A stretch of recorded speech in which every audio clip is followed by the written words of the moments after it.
Hello everyone, welcome back to my channel. जैसे कि आप लोगों ने थंबनेल देख लिया होगा कि आज हम बीएससी नर्सिंग जो टॉपिक है इस पे मैं आपको कंप्लीट ए टू जेड पूरी इन्फॉर्मेशन देने वाली हूँ।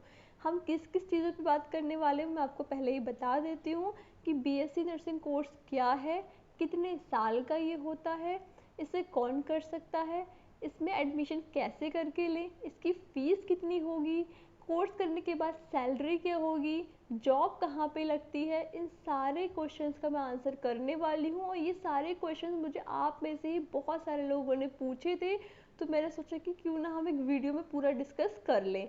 तो अगर आप इंटरेस्टेड हो अपने करियर को बीएससी नर्सिंग में बनाने के लिए तो आप इस चैनल को सब्सक्राइब करना कंसीडर कर सकते हो, क्योंकि इस चैनल पे मैं लास्ट 3 ईयर से बहुत सारे स्टूडेंट ऐसे हैं जिनकी हेल्प कर चुकी हूँ उनके गवर्नमेंट एंट्रेंस को क्लियर कराने में, और आज वो बहुत अच्छे इंस्टीट्यूट से अपना बीएससी नर्सिंग कंप्लीट कर रहे हैं। तो मेरी आप सबसे रिक्वेस्ट है कि चैनल पे नए हो तो इसको सब्सक्राइब करके बेल आइकन को ज़रूर प्रेस कर देना। तो आइए दोस्तों स्टार्ट करते हैं वीडियो। तो सबसे पहला क्वेश्चन तो यही होता है, बहुत सारे लोगों को नहीं पता होता, खासकर उन बच्चों को जिन्होंने 12th अभी अभी करा होता है, कि बीएससी नर्सिंग है क्या। तो देखो, बीएससी नर्सिंग आपका एक प्रोफेशनल कोर्स है, ठीक है। सबसे पहली चीज़ ये क्लियर होनी चाहिए, ये एक प्रोफेशनल कोर्स है, ये एक अंडर ग्रेजुएट कोर्स है आपका, ठीक है। जैसे आप बहुत सारे कोर्सेज करते हो, आप बीटेक करते हो या फिर आप एमबीबीएस करते हो, आप बीए करते हो, आप बीएससी करते हो, ऐसे ही करके आपका ये भी एक अंडर ग्रेजुएट कोर्स है, लेकिन ये आपका एक प्रोफेशनल कोर्स है, ठीक है। इतनी बात क्लियर हो गई। अब बात करते हैं कि इसकी फुल फॉर्म क्या होती है बीएससी नर्सिंग। तो इसकी फुल फॉर्म है bachelor of science in nursing, ठीक है। यानी कि आप बैचलर ऑफ साइंस तो बनते हो, लेकिन किस फील्ड में, नर्सिंग के फील्ड में, ठीक है। तो अब इसमें बात करते हैं कि ये कोर्स कराने की इसकी ज़रूरत क्या है, क्यों कराया जाता है, क्यों इसकी इतनी डिमांड है, ठीक है। तो देखो, इस कोर्स का मेन मीनिंग यही होता है कि इसमें आपके जो कुछ कैंडिडेट्स होते हैं उनको हम ऐसे ट्रेन करते हैं ताकि वो जो मेडिकल फील्ड में क्रिटिकल केयर है पेशेंट्स को वो दे पाएँ, ठीक है। तो आपको क्लियर हो गया होगा कि आपका ये एक डिग्री कोर्स है, प्रोफेशनल डिग्री कोर्स है, अंडर ग्रेजुएट कोर्स है, ठीक है। इतना क्लियर हो गया। अब बात करते हैं हम इसमें कि अब देखो एक चीज़ और, नर्सेज जो होती हैं वो बैकबोन होती हैं किसी भी हॉस्पिटल की। अगर आपके हॉस्पिटल में नर्सेज नहीं होंगी तो हॉस्पिटल नहीं चल पाएगा, ये बात अपने दिमाग में अच्छे से रखना, ठीक है। अब बात आती है कि कोर्स की ड्यूरेशन कितनी होती है, मतलब कितने टाइम का ये कोर्स होता है। तो देखो, जो बीएससी नर्सिंग है आपका वो 4 साल का कोर्स होता है, ठीक है। ये आपका 4 साल का कोर्स होता है। इस 4 साल में आपके 8 सेमेस्टर होते हैं। अब आपका सेमेस्टर वाइज ये कोर्स हो गया है, इसमें आपके 8 सेमेस्टर होंगे। हर सेमेस्टर में आप नए नए सब्जेक्ट्स पढ़ते हो। और एक चीज़ और इस कोर्स की जो आपकी स्पेशल बनाती है इसको, वो ये है कि इसमें सिर्फ आपकी थ्योरेटिकल नॉलेज पे ही ध्यान नहीं दिया जाता है, आपकी जो क्लिनिकल नॉलेज है उस पर भी बहुत ज़्यादा ध्यान दिया जाता है। यानी कि जो आप पढ़ते हो अपनी क्लासेस में, वही चीज़ आप अप्लाई भी करते हो हॉस्पिटल में जा कर के, ठीक है। अगर सपोज करो आपने आज एक इंजेक्शन लगाना पढ़ा कि कैसे करके लगाते हैं, तो वही सेम चीज़ आप हॉस्पिटल में जाके प्रैक्टिस भी करोगी रियल पेशेंट्स पे, ठीक है। तो बीएससी नर्सिंग का सबसे अच्छी बात ये है कि यहाँ पे आपकी थ्योरेटिकल नॉलेज पे तो फोकस करा ही जाता है, उसको तो अच्छा बनाया ही जाता है, साथ साथ आपकी क्लिनिकल नॉलेज को भी बहुत ज़्यादा अच्छा बनाया जाता है, ठीक है। इतना क्लियर हो गया कि कोर्स की ड्यूरेशन 4 साल की होती है, ठीक है। सेकंड क्वेश्चन हमारा, ये 2 क्वेश्चंस खत्म हो गए। अब आता है थर्ड क्वेश्चन कि एलिजिबिलिटी क्राइटेरिया, अगर इतना अच्छा कोर्स है, इतनी डिमांड है, तो इसको कर कौन कौन सकता है। तो अगर आपने अपना 12th पीसीबी यानी कि physics chemistry biology plus English से कर रखा है और किसी भी मान्यता प्राप्त बोर्ड से कर रखा है, तो आप इस कोर्स को कर सकते हो, ठीक है। लेकिन आपके 12th में 50% मिनिमम मार्क्स होने चाहिए, ठीक है। ये इसका एलिजिबिलिटी क्राइटेरिया है। अब सेकंड क्वेश्चन ये आता है कि क्या इसको सिर्फ और सिर्फ लड़कियां कर सकती हैं, लड़के नहीं कर सकते। तो ऐसा कुछ भी नहीं है, ठीक है। इस कोर्स को लड़कियां भी कर सकती हैं, साथ साथ लड़के भी कर सकते हैं, ठीक है। अब ये एलिजिबिलिटी क्राइटेरिया आपको यहाँ पे हो गया। अब आपकी एज कितनी होनी चाहिए। तो अगर आप 18 साल से ज़्यादा के हो और 30 ईयर से कम के हो तो आप इस कोर्स को कर सकते हो, ये आपका एलिजिबिलिटी क्राइटेरिया है, एक बेसिक सा जो मैंने आपको यहाँ पे बताया है, ठीक है। नेक्स्ट आता है, अब इस कोर्स की फीस कितनी होगी, अगर हम ये कोर्स करते हैं तो उसकी फ़ीस कितनी होगी। तो देखो ये डिपेंड करता है कि आप कहाँ से कर रहे हो।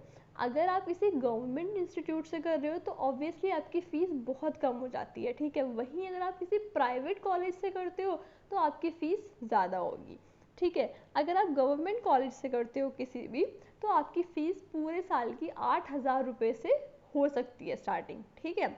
वही बात करें अगर आप किसी प्राइवेट कॉलेज से करते हो तो आपकी साल का जो फीस होगी वो 1.5 लाख से 2 लाख आपकी रह सकती है। फीस जो है ना वो आपकी वेरी करती है कॉलेज टू कॉलेज, लेकिन ये मैंने आपको एक अप्रॉक्स आइडिया बताया है कि अगर आप गवर्नमेंट इंस्टीट्यूट से करोगे तो आपकी 8,000 रुपये साल की, और वहीं अगर आप प्राइवेट से कर रहे हो तो 1.5 से 2 लाख आपकी साल की फ़ीस होगी, ठीक है। ये हो गया कोर्स फीस का। अब सेकंड क्वेश्चन ये आता है कि इसमें एडमिशन कैसे करके लें। तो देखो एडमिशन लेने के दो तरीके हैं, या तो आप एंट्रेंस एग्ज़ाम दो किसी भी गवर्नमेंट इंस्टीट्यूट का, गवर्नमेंट पेपर निकालो और वहाँ पे आपको एडमिशन मिल जाएगा। सेकंड है कि आप किसी प्राइवेट कॉलेज में जाओ और वहाँ जा करके एडमिशन ले लो। देखो गवर्नमेंट की बात करें तो आपके जो एंट्रेंस एग्ज़ाम होते हैं वो 2 लेवल के होते हैं, एक होते हैं सेंट्रल लेवल पे, एक होते हैं स्टेट लेवल पे। सेंट्रल लेवल पे जैसे कि आपका एम्स, आपका जिपमर, ये अपने खुद के एग्ज़ाम कराते हैं और उस ये इनको आप क्लियर कर लेते हो इनके एग्ज़ाम्स को, तो आपकी बहुत ही कम फीस में, यानी कि आप सोच भी नहीं सकते इतनी कम फीस में आप अपना पूरा बीएससी नर्सिंग कंप्लीट कर लेते हो, ठीक है। ये हो गया सेंट्रल लेवल का। बात करें स्टेट लेवल की, तो हर एक स्टेट अपने अपने स्टेट का एग्ज़ाम कराती है, जैसे कि आपका उत्तराखंड, आपका यूपी, आपका हरियाणा, ठीक है, ये सारा आपका राजस्थान, ये सारे के सारे स्टेट्स जो हैं अपने खुद के एंट्रेंस एग्ज़ाम कराते हैं और इसके थ्रू बच्चों को बीएससी नर्सिंग में एडमिशन भी मिलता है, ठीक है। प्राइवेट कॉलेजेस की बात करें तो आपकी जो भी नियर बाय प्राइवेट कॉलेजेस होंगे वहाँ पे भी बीएससी नर्सिंग का डायरेक्ट एडमिशन होता होगा, ठीक है। ये तो होगी एडमिशन प्रोसेस से रिलेटेड चीज़ें। अब बात करते हैं कि अगर हमने बीएससी नर्सिंग कर लिया तो उसके बाद में हमारी सैलरी कितनी होगी। तो देखो सैलरी डिपेंड करती है कि आपकी जॉब कहाँ पे है।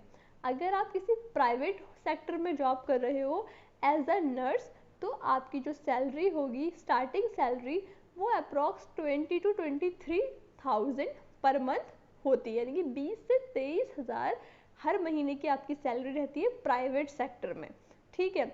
वही बात करें अगर आप किसी गवर्नमेंट इंस्टीट्यूट में वर्क कर रहे हो, किसी गवर्नमेंट हॉस्पिटल में वर्क कर रहे हो, भले ही वो आपका स्टेट लेवल का हो या फिर सेंट्रल लेवल का हो, जैसे कि आपका एम्स है, आपका पीजीआई है, तो यहाँ पे जो आपकी सैलरी है वो 75 to 80,000 पर मंथ रहती है, यानी कि 75 से 80,000 हर महीने आपको इतनी सैलरी मिलती है, ठीक है। तो अब आप सोच रहे होगे अरे वाह इतनी ज़्यादा सैलरी मिलती है, तब तो ये कोर्स बहुत ज़्यादा ही अच्छा है, तो क्यों ना मुझे इसमें एक बार ट्राई करना चाहिए, ठीक है। तो डेफिनेटली आपको इस कोर्स में एक बार ट्राई ज़रूर करना चाहिए, बहुत ज़्यादा डिमांडिंग कोर्स है, ठीक है।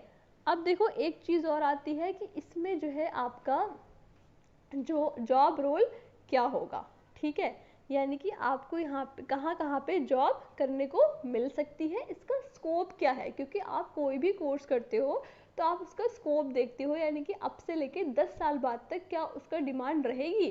तो हाँ आपका ये कोर्स ऐसा है जिसकी डिमांड रहेगी, पहले इतनी ज़्यादा अवेयरनेस नहीं थी लेकिन अब टाइम के साथ साथ लोगों में अवेयरनेस आ रही है और इसकी जो डिमांड है वो भी बढ़ती जा रही है, ठीक है। बात करते हैं कि आपकी जॉब कहाँ कहाँ लग सकती है। तो सबसे पहले आप एज अ रजिस्टर्ड नर्स किसी भी प्राइवेट हॉस्पिटल में वर्क कर सकते हो, आप एज अ रजिस्टर्ड नर्स किसी भी गवर्नमेंट हॉस्पिटल में वर्क कर सकते हो, जिनको हम स्टाफ नर्सेज और अब नर्सिंग ऑफिसर भी बोलते हैं, ठीक है। सेकेंड आता है आप as a primary health nurse भी वर्क कर सकते हो। थर्ड है आप नर्स रिसर्चर भी वर्क कर सकते हो। फोर्थ है आप नर्स एजुकेटर भी वर्क कर सकते हो, यानी कि आप नर्सिंग ट्यूटर भी बन सकते हो, ठीक है। आपको पढ़ाना पसंद है तो आप किसी भी कॉलेज में पढ़ा भी सकते हो, ठीक है। तो ये आपके कुछ जॉब रोल्स हो गए जो मैंने आपको बताए हैं। एज अ रजिस्टर्ड नर्स आप वर्क कर सकते हो बीएससी नर्सिंग करने के बाद में, ठीक है।